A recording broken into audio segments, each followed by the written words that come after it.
Köszönöm szépen. A Rákóczi 350-ről szeretném kérdezni polgármester urat, illetve hát mivel említette, hogy a múlt héten nagyon fontos emberekkel tárgyaltak, az a kérdésem, hogy esetleg Schmidt Mária igazgatóasszony köztük volt-e, és sikerült-e előrébb jutni a programokkal kapcsolatban, illetve a költségvetésével kapcsolatban ennek az emlékévnek.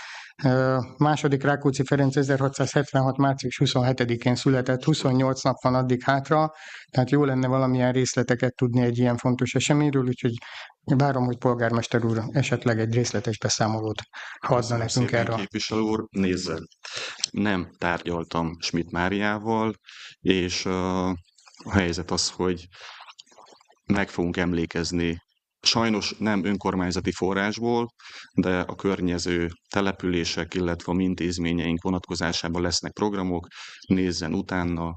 Sok szeretettel fogjuk várni ezeken a rendezvényeken, amikre jellemzően nem szokott eljönni, de sok sikert kívánok, és legyen figyelmesen, mozogjon a közösségi médiafelületen, a weboldalokon, nézze az intézményeknek a honlapjait, és biztos fog találni magának kellő programot.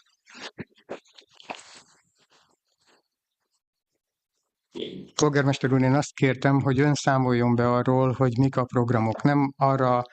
Nem az volt a kérdésem, hogy én hol tudnék ennek utána nézni, hanem az, hogy ön esetleg egy beszámolót tehát adna erről. A múltkor 530 millió forintos költségvetést emlegetett, és egy egész évre szóló programsorozatot. Most itt vagyunk 28 nappal Rákóczi fejedelem születésnapja előtt. Szerintem illő lenne, hogyha erről ön valamit tudna nekünk mondani részletesen.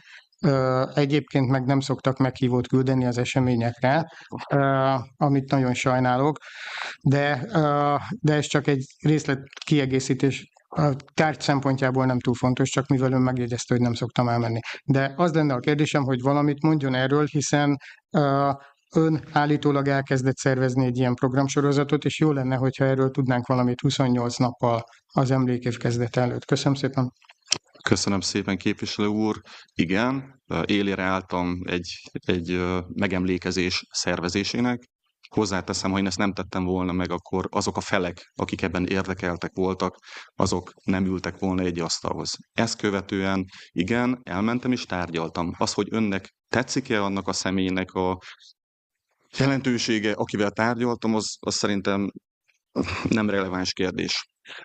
Elmondtam, hogy van egy programkínálat, de mivel nincs döntés arra vonatkozóan, hogy ezt hogy fogják és miként kívánják támogatni, innentől kezdve nem tudok beszámolni erről. Sajnos ebben a formában egyelőre még komoly eredményeket nem értünk el. Ha tudnék, egyébként vannak programok, 22-én Borsiba szeretettel várjuk egy koszorúzásra, 27-én a Hagyományok Háza fog jönni a Művelés Háza és Könyvtára épületébe, és hát azért a Magyar Nemzeti Múzeum, Rákóczi Múzeuma kellőképpen meg fog emlékezni fejedelem születésének 350. évfordulójáról. Elfogadja a válaszomat, képviselő úr? Köszönöm szépen.